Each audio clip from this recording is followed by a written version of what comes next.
కాపాడదాం కాపాడదాం కాపాడదాం కాపాడదాం అన్నదాతలను రైతు లేనిది రాజ్యం లేదు, రైతు లేనిది రాజ్యం లేదు, రైతు లేనిది రైతు లేనిది రాజ్యం లేదు. రైతుల క్షేమమే రైతుల క్షేమమే రైతుల క్షేమమే వర్ధిల్లాలి రైతుల ఐక్యత.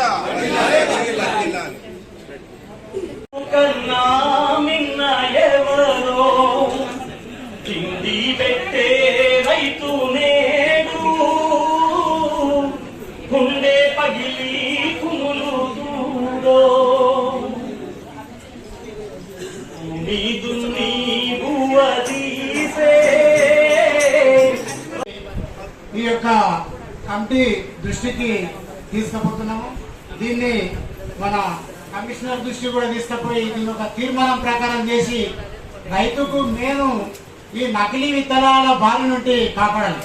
అదేవిధంగా రైతులు పండించిన పంటకు గిట్టుబాటు ధర కూడా ఖచ్చితంగా కావాలి. ఎట్లంటే ప్రతి ఒక్కదానికి వాళ్ళు పండించిన ఆ పంటకు గిట్టుబాటు ధర రైతు ఒక్కడికే లేకుండా పోతున్నారు. ఈరోజు ఏ జిల్లాల కమిటీలు ఉన్నాయి, ఏ జిల్లాలో లేవు, ఆ జిల్లాలకు ఎవరు విస్తరించాలి అనేది అవసరం.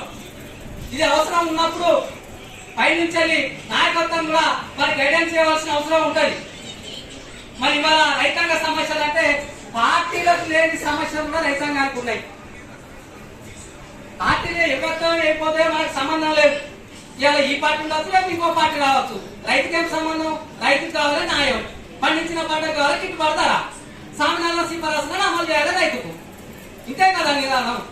మరి దీన్ని ముందుకు తీసుకెళ్లాలంటే ఈ రకంగా స్వచ్ఛందంగా పనిచేసే వాళ్ళు, అదే విధంగా ఏది ఆశించకుండా కార్యక్రమం నిర్మించే విధంగా ఆయా జిల్లా స్థాయిలో, మండల స్థాయిలో ఎంఆర్ఓలు అనుకోండి, కలెక్టర్లు అనుకోండి, ఇవాళ అనేక వ్యవసాయ మార్కెట్లు ఉన్నాయి.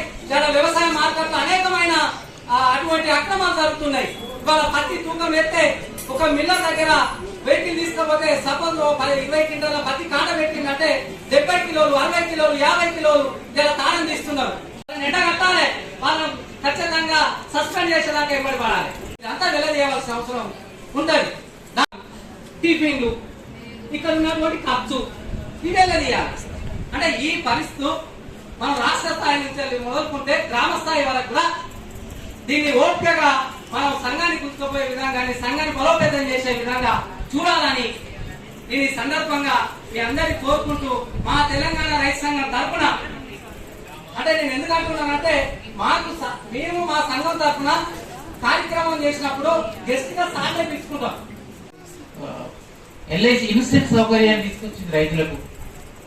దాదాపు ఇప్పుడు ప్రతి సంవత్సరం ఒక 1500 కోట్ల రూపాయల దాకా ఎల్ఐసికి ప్రభుత్వం, రాష్ట్ర ప్రభుత్వం చెల్లిస్తున్నది. కానీ 1500 కోట్ల కంటే ఎక్కువనే రైతులు చనిపోతున్న రైతులకు ఇవ్వాల్సి వస్తున్నది. ఎల్ఐసి ఏం పెద్ద లాభంలో లేదు. అంటే రైతులు చాలా మంది చనిపోతున్నారు. ఆత్మహత్యలు చేసుకున్నటువంటి వాళ్ళ సంఖ్య ఏం తగ్గలేదు. ఆత్మహత్యలు చాలా మంది ఇంకా కొనసాగుతున్నాయి. కాగాని మునుపటి మాదిరిగా మన పత్రికల్లో పెద్ద పెద్ద అక్షరాలతోటి రాస్తలేదు, అంతే జరుగుతున్నాయి. అయితే ఇలాంటి సమయంలో ఈ ఆత్మహత్యల వెనుక చాలా కారణాలు ఉండవచ్చు, రకరకాల కారణాలు ఉండవచ్చు. మేము వెళ్ళి పరిశీలించినప్పటికీ కూడా కొంతమంది చెప్పారు ఆయన తాగుతాడు, లేదా భార్య భర్తల ఘర్షణలు ఉన్నాయి. వాళ్ళ ఆత్మహత్యలకు కారణం మాత్రం డబ్బు కారణమవుతున్నది.